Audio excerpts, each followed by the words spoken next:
আমার একটা রিক্সাওয়ালা ভাই পর্যন্ত আজকে বর্তমানে দেশের অবস্থান তাদের অনেকটাই ভালো জানা আছে। তবে একটু স্মরণ করে দেওয়ার জন্য বলছি, এই বাংলাদেশ স্বাধীন করতে গিয়ে লক্ষ লক্ষ মানুষ জীবন দিয়েছিল, পঙ্গু হয়েছে।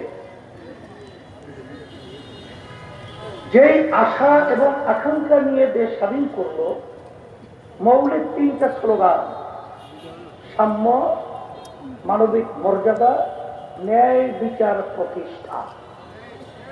কিন্তু 53 বছরে যারা দেশ পরিচালনা করেছে তাদের মাধ্যমে কি একটাও বাস্তবায়িত আমরা দেখেছি? বরঞ্চ আমরা কি পেয়েছি?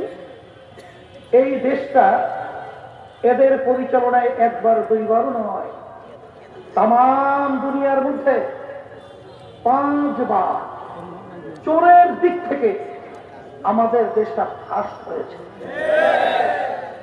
আমরা এদের পরিচালনায় দেখেছি হাজার হাজার আমাদের বাংলাদেশের ভবিষ্যৎ প্রজন্ম মেধাবী সন্তানগুলো ন্যায়ের পক্ষে আওয়াজ তুলতে গিয়ে নির্বিচারে তাদেরকে পাখির মতো গুলি করে রাস্তায় লুটিয়ে ফেলা হয়েছিল।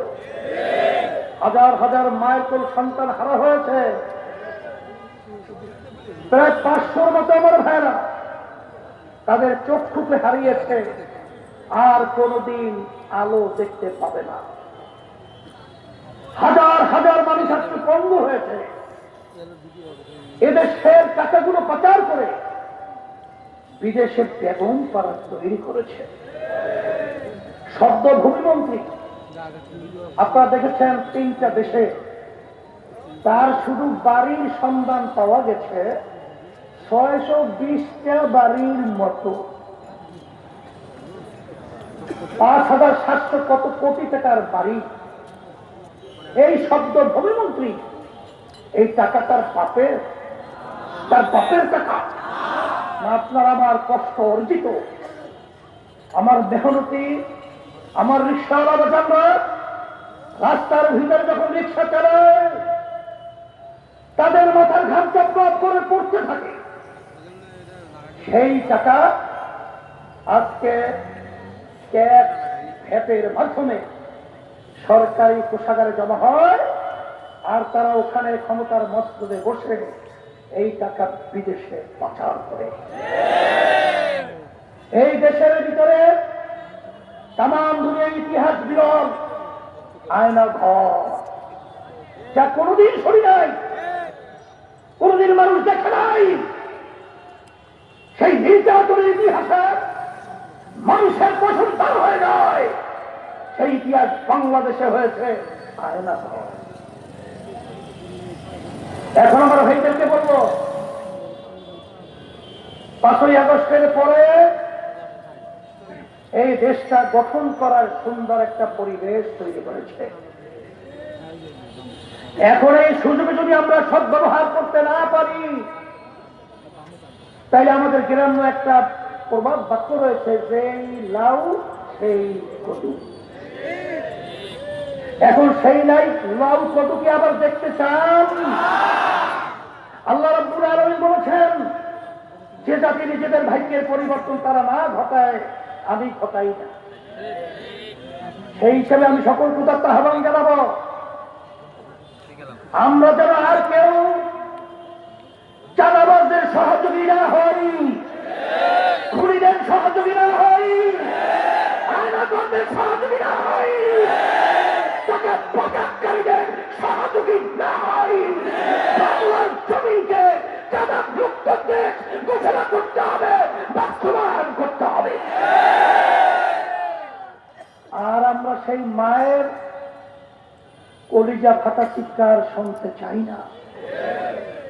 মা যখন কলিজা ফাটা চিৎকার দেয়, আজকে কয়েকদিন পর্যন্ত আমার সন্তান আমাকে মা বলে ডাক দেয় না, সে মায়ের কান্না শব্দ আর শুনতে মন চায় না।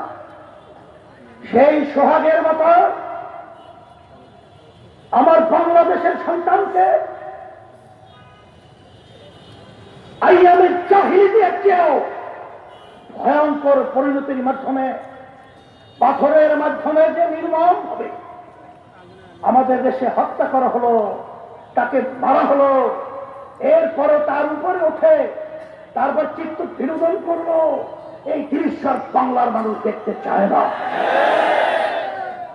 এই জন্য আমার ভাইদেরকে বলবো, দেশ ছাড়া, নড়াচড়া ছাড়া, মার যদি ফাঁকা থাকে আগাছা জন্মাইবে, আগাছা যেন জন্মাতে না পারে, এর জন্য আমি সকল উদাত্ত আহ্বান জানাব। আজকে দিন দেশ সুন্দর করার লক্ষ্যে, মানবতার কল্যাণের জন্য, ইসলামের কল্যাণের জন্য যখন আমরা আওয়াজ করেছি, সেই 5ই আগস্টে এরপরে যে ক্ষেত্র তৈরি হয়েছে, সেই ক্ষেত্র সুন্দর করা নীতি আদর্শের নাম হলো ইসলাম।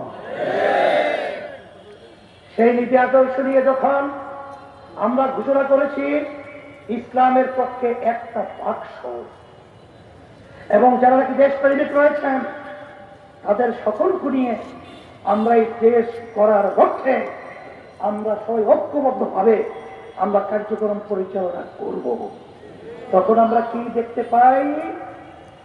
এক শ্রেণীর স্বার্থান্বেষী মহল, যাদের ইতিহাস আমাদের সামনে পরিষ্কার, তারা কি করেছে আমাদেরকে নতুন ভাবে বোঝানোর কোনো প্রয়োজন নেই। তারা আজকে আমাদের বিরুদ্ধে, দেশ গড়ার যারা নাকি লক্ষ্যে কাজ করছে, তাদের বিরুদ্ধে বিভিন্ন ষড়যন্ত্রে লিপ্ত করেছে। কিন্তু আমার মন বলছে 5ই আগস্ট খুনি এবং ফ্যাসিস্ট, কুমি, টাকা পাচারকারী হাসিনা বুঝতেও পারে নাই তার দেশ ছেড়ে পালাতে হবে, ভাত পাক করেও খেয়ে যেতে পারে নাই। আমিও তাদেরকে স্মরণ করে দিতে চাই, হে চাঁদাবাজরা, হে খুনিরা, হে স্বার্থান্বেষী মহল, বাংলাদেশের মানুষ, ইসলাম প্রেমিক মানুষ এবং দেশ প্রেমিক মানুষ আজকে রাস্তায় সর্বত্র ঐক্যবদ্ধ হয়েছে। এদের তোড়ে, এদের আওয়াজে আজকে আল্লাহর রহমতে আপনাদের দোয়ায় এই চাঁদাবাজ, খুনি, টাকা পাচারকারীদেরকে বঙ্গোপসাগরে নিক্ষেপ করতে হবে। আর সকলকে দেশ গড়ার, ইসলামের কল্যাণ, মানবতার কল্যাণের জন্য আমি সকল উদাত্ত আহ্বান জানাচ্ছি। ইসলামী আন্দোলন বাংলাদেশ প্রতিষ্ঠিত 1987 সালে অর্থবতী পর্যন্ত একটা এমপিও কিন্তু আমাদের সংসদে যায় নাই, কারণ আমরা কখনো খুনিদের, চাঁদাবাজদের, টাকা পাচারকারীদের ক্ষমতায় যাওয়ার সিঁড়ি হিসাবে আল্লাহর রহমতে ব্যবহৃত হই নাই। সেই লক্ষ্যেই খুলনার মাটি ইসলামের ঘাঁটি, বাজার থেকে শুরু করে রহমতুল্লাহ আলাইহি, আমি খুলনার মাটি যতটুকু দেখেছি ইসলামের পক্ষের ঘাঁটি। আর ইসলামের পক্ষের ঘাঁটিতে ইসলামের কাজকে মজবুত করতে হবে এবং সন্ত্রাসীদেরকে, চাঁদাবাজদেরকে, খুনিদেরকে এই মাটি থেকে উৎখাত করতে হবে। আপনাদের সকলকে ধন্যবাদ জানাচ্ছি আজকে আপনারা কষ্ট করে উপস্থিত থাকায়। আর আপনারা জানেন খুলনা 1 আসনে আমাদের মাওলানা আবু সাইদ এমপি প্রার্থী হিসেবে সম্ভাব্য আমরা ঘোষণা করছি, বলেন আলহামদুলিল্লাহ। খুলনা 2 মুফতি আমানুল্লাহ, তাকে আমরা এমপি প্রার্থী হিসেবে সম্ভাব্য আর সবাই বলেন আলহামদুলিল্লাহ।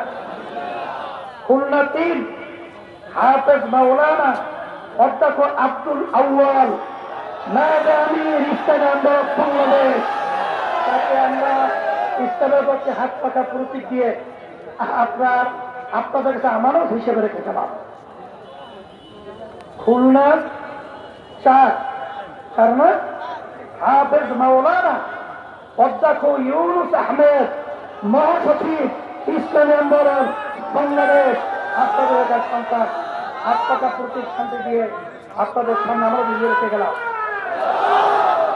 আব্বাস, মুফতি আব্দুল সালাম কোথায়?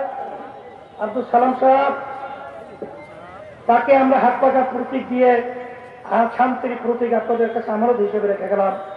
সম্ভাব্য প্রার্থী হিসেবে আমরা ঘোষণা করছি আল্লাহ রাব্বুল আলামিন ইসলাম, মানবতার কল্যাণ, দেশের জন্য সংবিধান। 6 হয়েছে ও খুলনা 6 কই? ও খুলনা 6 মোহাম্মদ আসাদুল্লাহিল গালিব। এই কই আসাদুল্লাহ কোথায়? আমাদের সেক্রেটারি